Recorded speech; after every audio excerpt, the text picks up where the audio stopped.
Adonai info ayena makambo asike koto talomone allez liker s'abonner partager RDC mboka ya président Kasavubu mboka Kimbango mboka ya Lumumba Kondo Lumumba faut bien reinde ngwana mboka ya Musée Laurent Désiré Kabila et les lots tolinga to analyser ensemble avec tout le peuple congolais oyo bazali dispersé partout dans le monde na ville province ya Kinshasa na Congo Brazzaville Congo Angola Congo Gabon comme les autres babenga yango pe donc tous toza ba congolais et petozui Afrique mobimba en témoin, pourquoi pas l'Europe, l'Asie, l'Amérique et l'Océanie. Tongaki na cadre ya émission na biso to bien tout moment te décortiquer certains points phénomène oyo ko passé na kati ya mboka na biso boyebi ça fait déjà un bail oyo tozali susute na bino ensemble pour analyser fait oyo ko tambola kati ya mboka na biso o to bengaki to bengi mboka ya Lumumba mboka ya Simo Kimbangu mboka ya Musée Kabila. Tous à quelques points à développer comme nous venons de le dire tout à l'heure, mais nous vous signalons déjà derrière la caméra nous avons toujours à son poste fidèle à son poste Meshak Panzuazawana na lumière toza na maman Misha Nzeza na montage toza na ingénieur DT Banza balobi les dessins animés Akufakate lui aussi toujours présent na poste na ya musala donc Soromoni Adonai Info Télévision respirer c'est parce que DT Banza zawana donc yende mokonzi il faut toujours l'honorer et puis to pesi bande balandi nyonso mbote oboza kolanda biso na esika ezomi bino toza na quelques points to libito kolobela na mokola lelo discours n'est-ce pas chef de l'état to kolobela lisusu prom ya Régie des eaux P Nasnel na kata RDC ça cause problème de bakino wa kambutu mbutuza makasi na bapona et enfin tolwali kambotali la police na ville province ya Kinshasa donc voilà tozomona directement le général le commissaire provincial à la ville de Kinshasa le général Silvano Kasongo directement tolobela discours il y a chef de l'État où ils ont causé déjà n'est-ce pas un petit problème les lots interprétation comme un peu mitigé alors Adonai Info Télévision alinga ipatika à la silenciette parce que tu as différentes interventions partout alors Adonai Info Télévision bino il faut se pointer aussi dans ma cas c'est toujours il y a DT Banza Aristote albi non il faut Adonai à réagir par rapport à l'interprétation autozo zango de partout batebele bazolo belango mais Adonai Info Télévision PAE pour na ko expliquer yango batu balobi discours ya président de la République et celle seulement 6 minutes banso balobi ça sans contenu banso balobi eza nul sans effet banso balobi que eza impartité banso balobi que non c'est un discours tellement riche et profond alors il faut les décortiquer donc bisope tozi option wana ya ko décortiquer discours ya chef de l'état na kati ya Adonai Info Télévision je sais que bandeko balandi esika bozali na mboka ya États-Unis na mboka ya France to pesi mama Virginie Wayengo moi c'est papa Pierrot Maninga mbote na yango wana to bosani pété mama Rosalie Okombi na Saint-Denis. Donc moi si à papa Martin Okombi na Saint-Denis, nous vous saluons déjà et sika o bozali. Tobaki tozo décortiquer n'est-ce pas pour bande ko na biso bazana Europe bengaki aussi tolobela ba makambo ezoleka la RDC ezoleka la Congo Kinshasa la fois parce tobeli ka minembwe tolobela ki yango à long et à large les lots tozo ko décortiquer assez concerne histoire plutôt discours il y a chef de l'État. Tous en a quelques mots naé, tu as rapidement. Je sais pas technique comme ça la vision n'est pas bah mais on défiler en haut un peu mais tous ont quand même quelques notes. Oyo il y a président Félix Tshisekedi Alowaki vendredi 23 octobre na à s'adresser à la nation. le président Félix Tshisekedi a épinglé, je m'excuse, les blocages que connaît la coalition FCC cache dans la gestion de la RDC. Il annonce qu'il va mener des consultations auprès des différentes nationales en vue d'aboutir à un large consensus sur des grandes questions du pays. Ah, maintenant écoutez, les autres qui ont discours à présenter, batata pasteur, baté yabi son gat église. Tous on irait verset par verset, tous ça qu'on expliquer en haut. Parce que tu dis déjà, rumeur est mis quelque part, non, baliba ça la gouvernement, il y a union nationale. Awana tozongi en 1965, avec le président Mobutu, na colonel, c'est bon. Donc voilà, donc tozongi en 65, lorsque le président Mobutu avait pris le pouvoir par force, alors bah, c'est là que le gouvernement, il y a union, il y a large union nationale. Mais ici, ce n'est pas le cas. Le président de la République a l'obélité du gouvernement et l'union nationale. Mais il a d'abord parlé sur la consultation. Alors, quand il y a un discours, tu peux comprendre pourquoi Alouki a la consultation. Parce que dans l'esprit, il y a texte, si Papa Pierrot Maninga, on les a devoir les juristes. Toujours.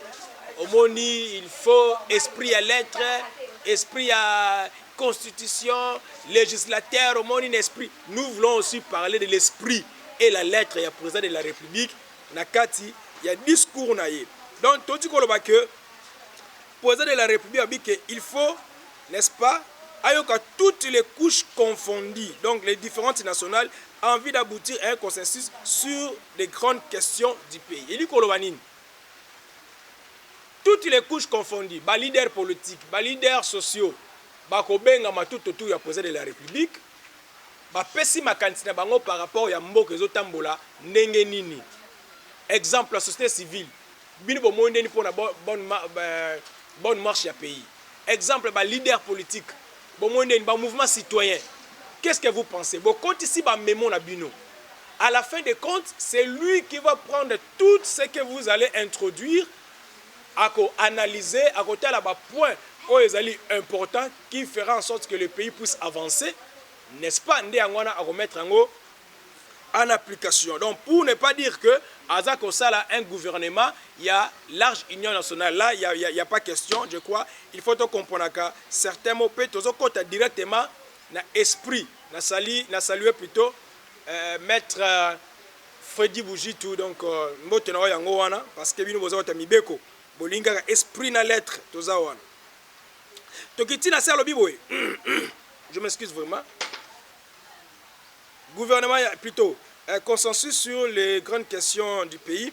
Nous avions choisi de gérer le pays au sein d'une coalition qui semble constituer la solution idéale pour sortir le pays de ces différentes crises récurrentes et préserver ainsi les acquis de l'alternance, a expliqué le président de la République. Vous voyez?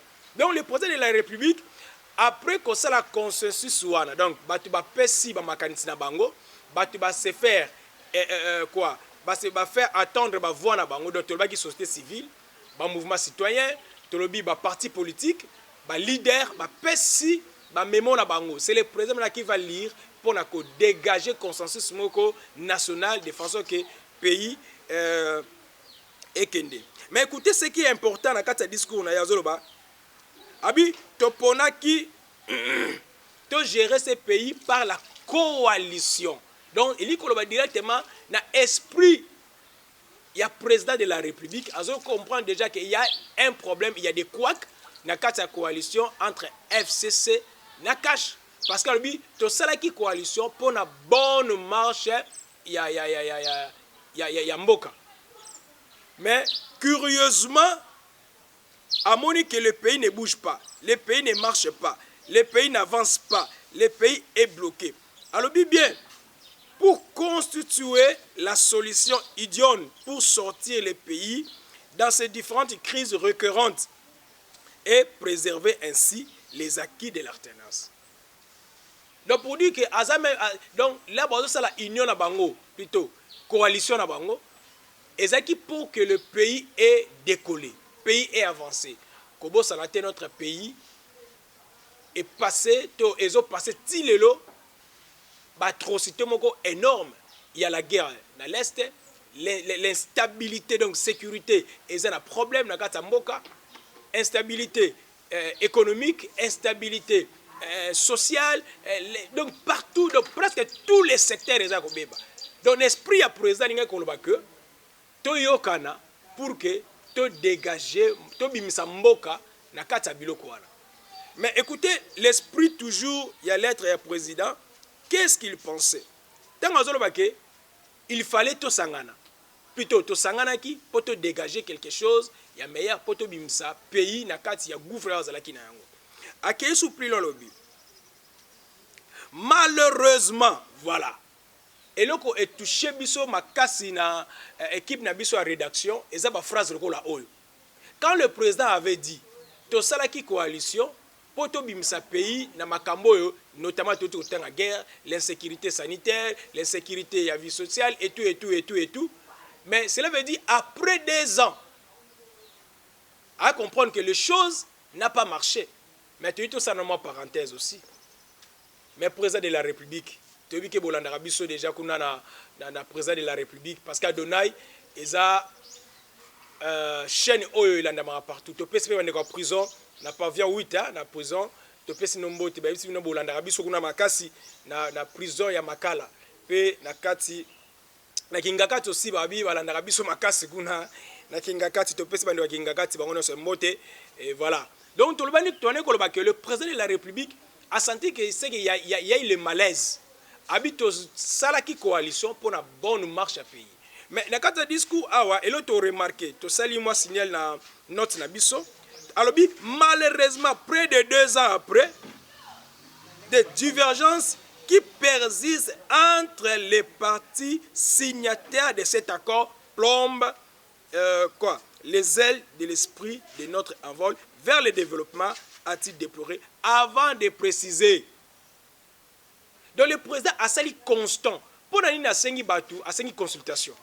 Pour nani na sengi biso to kezo epa na ito pese makanisi. C'est parce qu'il a senti que la coalition ça ne marche pas.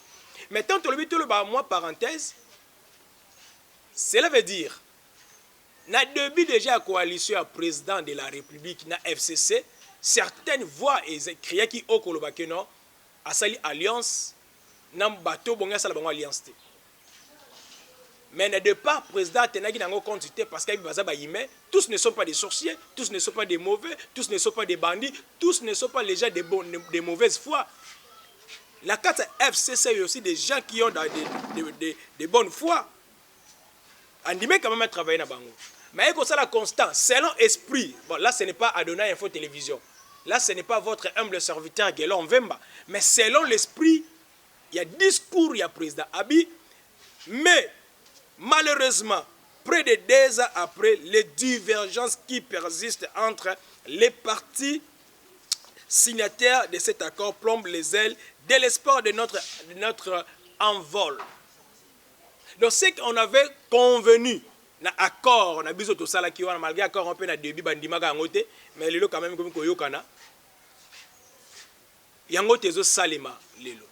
Alors, qu'est-ce que le président a levé comme option par rapport il y a article, il y a constitution article 69, EZP prérogative Nyon Souana comme étant le chef du gouvernement, plutôt le commandant suprême, il y a pays, comme étant le garant de bon fonctionnement, il y a institution ya Mboka, comme étant un bon père du pays, donc le premier citoyen, le premier monsieur, il a levé cette option, il y a aucun de consulter tout. Par rapport, il y a bonne marche, il y a RDC. Donc, dans l'esprit, il y a texte, tout simplement, il y a un, ça ne va pas, dans Katia FCC, cache, parce qu'il a dit. Malheureusement, près de 2 ans après les divergences, qui persistent entre les partis signataires et ceux de l'accord, plombe les ailes de l'espoir de notre envol vers le développement, a-t-il déploré avant de préciser. Yokabani cité par divergence. Ces divergences portent notamment sur les questions relatives 1. À la paix, à la sécurité nationale, à la commission électorale indépendante, nationale indépendante, à l'organisation des élections, à la question du portefeuille de l'État, à la territoriale, à la diplomatie, à l'indépendance de la justice et l'instauration de l'état de droit qui sont un enjeu majeur pour la nation. Vous vous souviendrez que avant même le gouvernement Ilou Kamba et Bima, on a y passé plus de 6 à 7 mois de silence. Plus de consensus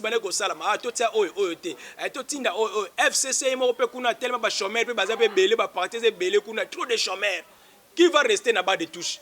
Tout le monde, non, papa Molière, je le salue, papa Molière. Ma casse pe suma magina ba quartier na ba wende ma casse sili ba ko bua ka ma casse na ba lieu public ba ngombe ba zo kata mitu mais yoka na kati équipe ata boza 40 joueurs boza ba meilleur mais binoté tous les 40 bon mata sur terrain coach opona kaka moi 10 joueurs sur 11 na yewana ba ye banda bale ata opandi ba makasu ata kati nani kingo ata mais il faut ba pona kaka ba toyo ba bongi pona minute wana.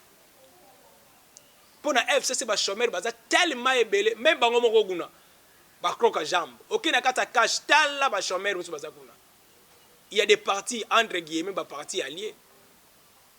Les partis alliés à cash. Il n'est pas qu'à la télévision, chaque jour, qu'on a fait béton et tout. Qu'est-ce que vous apportez pas fait béton? Qu'est-ce que vous apportez et pas fait béton? Vous apportez absolument rien. Ceux qui ont raté, qu'on sort, qu'on sort, qu'on a déjà révolu. C'est déjà révolu. C'est déjà révolu. Vous avez des présidents et l'autre pour mon côté. Tous les coups, vous avez sel. Na coup consonné la bête coup on a sel. Il dépêche que tu me pandis. Là, il ne faut pas même en parler. Il dépêche ton limbo bima, ma kele la wende, ma kele la pamba pamba. Non, non. Nous voulons que vous agissez. Agissez. Parce que vous avez accompagné le président à Eloko Mokote. Eloko Mokote. Ceux qui ont tout le temps partout, tout autour, il y a IDP, il y a cash. Tout autour, il y a IDPS. Vous avez les belés. Notre monde peut être député, il y a IDPS à Télémi.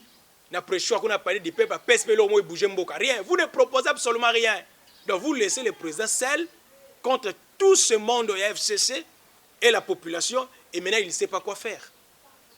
La raison, Yangoyo. Le président de la République a saigné maintenant la consultation. Il voulait maintenant consulter toutes les couches confondues. Mboka. Pour vous, les politiciens, vous avez aidé.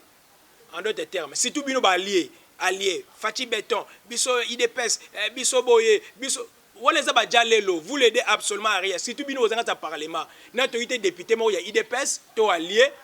À l'équipe après-choir, à lobby les Kambou et bouger Pemboka. Tout ce qui est place dans la FCC, cette base on a pouvoir. Cette base alors pourquoi tu veux les causes au pouvoir? Zoa Melikamba Ronsard, ça vient d'où? FCC. Parlons-en, parlons-en. Loi Sakata et Minako, FCC. Et loi Nini a IDP bouger déjà, il n'y a rien. C'est comme si vous êtes toujours à l'opposition. Quand on gouverne, quand vous êtes au pouvoir, on ne réagit pas, on agit. Bon, c'est la tête, mais on pense que l'année est en opposition. Voilà pourquoi, à cette consultation, parce que, franchement, il faut le dire, vraiment absolument rien. Voilà pourquoi le président de la République a lobby que et là que c'est la divergence c'est la casse. To eza makasi moto ezo pelakati ya alliance FCC cash parce que c'est qui mariage mort contre nature selon certains. Selon certaines personnes babi que ezala qui mariage mort contre nature président a lobby ba fait awa yango. alobi na to bandi la partie parce que bana pototance bolanda ki angote hein bon monde entier boka malam abi malheureusement près de 2 ans après les divergences qui persistent entre les partis signataires. Ces divergences portent notamment sur les questions relatives 1. À la paix, à la sécurité nationale, la CENI, la dépendance de la justice, plein de choses, l'instauration de l'état de droit. Pourquoi ça doit causer problème? Ceux qui sont tous à Banambuka Moko. Mais c'est le président de la République. Quand vous étiez encore de l'autre bord, vous avez dit que le pays est infiltré. Ba envahir Rango n'a pas étranger. Maintenant, vous êtes au pouvoir. Vous devez faire tout de votre pouvoir pour mettre tous ces gens-là en dehors. Il y a un système où il y a établi en Katamboka. Parce que laisse-moi vous dire, le peuple souffre énormément. Le peuple souffre énormément. On ne sait où partir. Voilà pourquoi les Kamba devaient loter dans Mboko et comme le jour à bonne année. Ceux qui devaient loter, les obétaments, d'été banza. Ceux qui devaient obétaments, bon, t'as image. Banda TV Mikoloyo. Nous devons apporter maintenant Mboko parce que rien ne marche, rien ne bouge. On est où? Dans la planète Terre, tu vis à pays à planète Terre, les États-Unis. Ils ont la France, ils ont la Belgique. Tolito clôturé point où il y a présidence de quoi? Il y a discours au président de la République. Pour être abordé par point moussous. Président a signé Kalobi à côté qu'à jamais.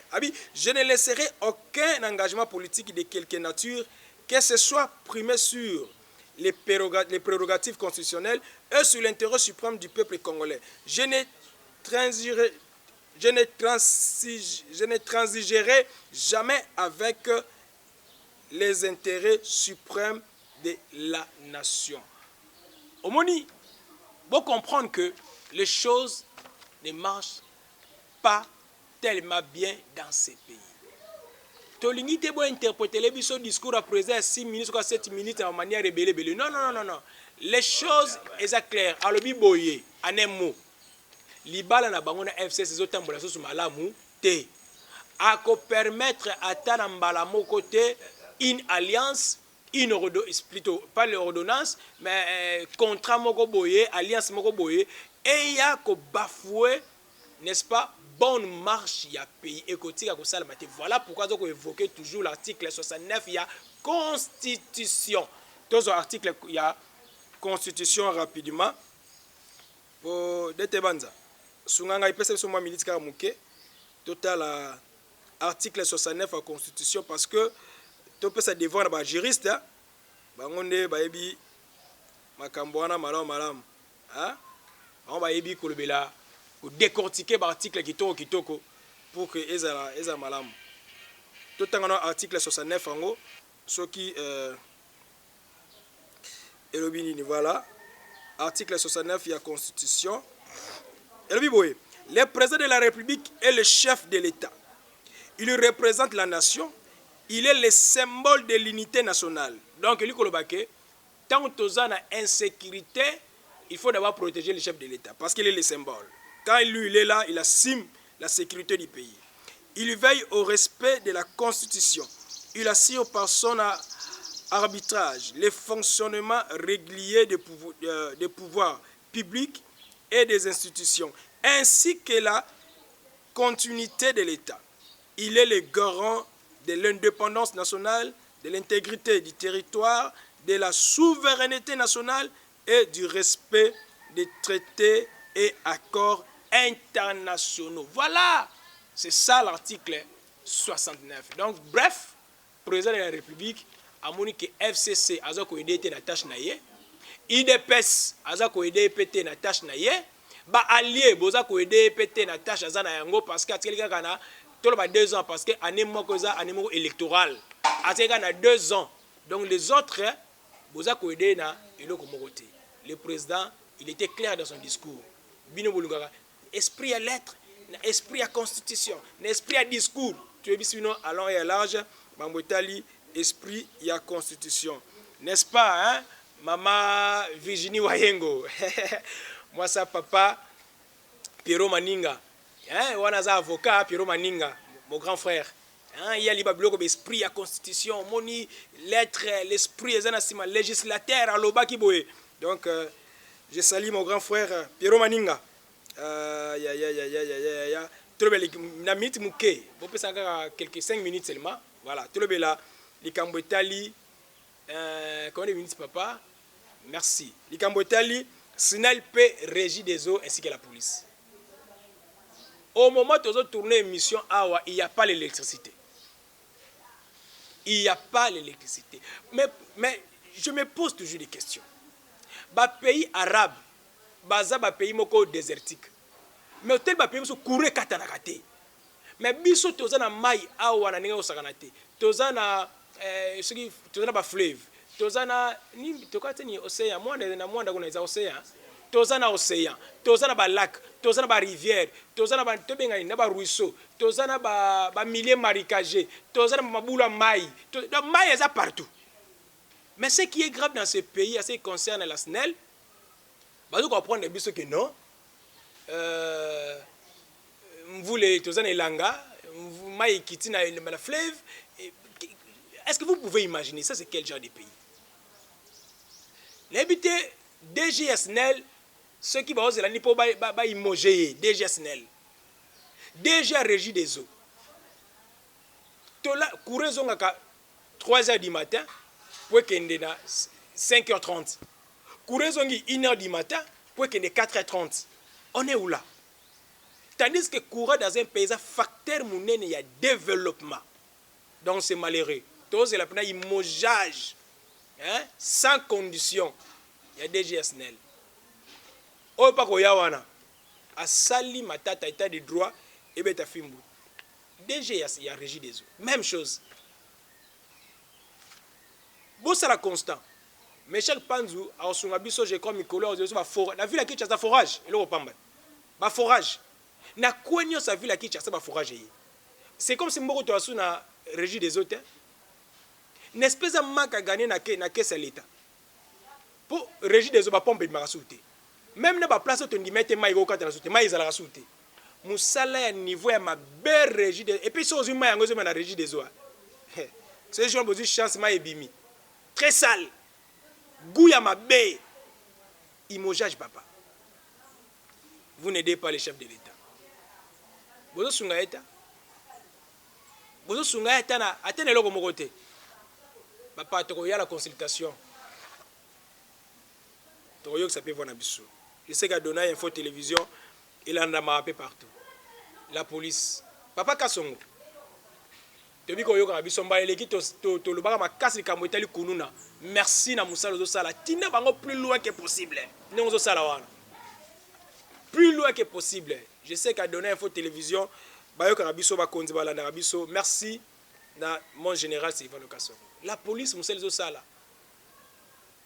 Ils a passé. Bon pesa biso ba jeune go comme police eta. Dans 15 ans, dans 20 ans, la limite que tu as policier oyo baza quand même na bagage intellectuel. Parce que ba jeunesse goûter comme policier. Tout ça là recensement ensemble, commune par commune. Famille ni nango garçon nango atangi classe na normal ko ya comme policier. Bazo décourager biso poste comme policier et sili. Parce que musala bazo sala la nzela, tu peux pas imaginer. Police bosse msala na ye. Jeune garçon donc na habité. Ba jeune garçon ba comme ennemi à la police. Tous ces policiers, je me demande toujours la question. Pourquoi les policiers baza bato ya ba un de tes banza moi na tebo to boy. Bon, bino bo comprendre. Pourquoi tous ces alors to lingi bandeko en général c'est pas l'occasion. To lingi ba policier baza la modèle. Sauter les policiers dans la pour ça comme policier. Il va pas se l'ingité, il va pas se gêner pour ça comme policier. Dans 15 ans, tu as la jarni à la police. Moi nani na tangi. pareil na ngata ngisi mwana ndima mwana ki na la police. Police ko loka musala moko ezanga tina, loka musala moko ya ba illettré, loka la musala moko ya ba aventurier, musala ba raté. Non, c'est un travail noble, un travail très noble. Alors, tu reçois le dossier à la police. Merci la ministre de la Justice. Au bon dimanche pour la a donné info télévision analyse la vision à beaucoup de sur le discours du chef de l'État. Le dossier SNEL, le dossier de la régie des zones à la police. Je vous merci la caméraman, la vision Richard Bandou, c'est la caméra. Merci la bon travail de ça là. Vraiment très bien. Je vous merci l'ingénieur Dédité Banda, merci la maman Michel. Sur la vision la lumière Pénasson, nous allons la mama la biso lemo Joël ya sungaki biso na son pe na assistance ezalaki de korabiso makaka diaka ya assistant Dete Banza na technique vraiment de la reconnaissance toujours on fait ça notre petite sœur hein? Rosalie Lima salut yo de Rosalie Lima qui est à la commission donc vous sentez que c'est aussi mauvais musical dans la Belgique.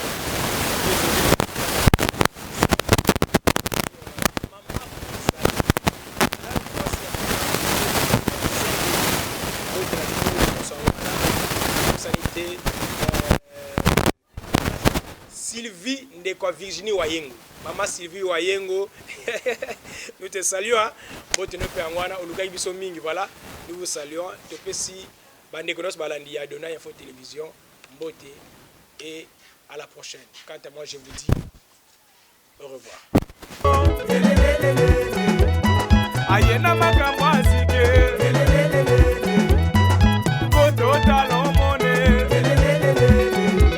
Allez liker, s'abonner, partager, à son monade. Liker, s'abonner, partager. Adonai.